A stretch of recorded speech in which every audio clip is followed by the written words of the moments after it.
ឡើងសាកលបងភ្នំជាងជាងខេត្តបន្ទាយមានជ័យឥឡូវពេលឈប់តុបអត់តុបទេឥឡូវដល់ពេលយើងឈប់យើងលេងដៃគឺវាឈប់ដោយស្វ័យប្រវត្តិកំពុងតែនៅក្នុងចំណោទមិនចាំបាក់ប្រើប្រាំងទេអានេះយើង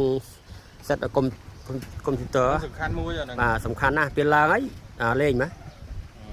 ហ្នឹងហើយឃើញទេមានបាក់ប្រើប្រាំងទេអញ្ចឹងវាឈប់ដោយខ្លួនវានេះយើងលេងប្រាំងវាឈប់ងើកកំពុងតែកន្លែងឡើងកន្លែងឡើងច្រាំងអានោះឈប់អត់បាទអញ្ចឹងចុះក៏ឈប់ឡើងក៏ឈប់ឥឡូវបានឡើងវត្តនោះនៅបាទឡើងវត្តវាថយក្រោយ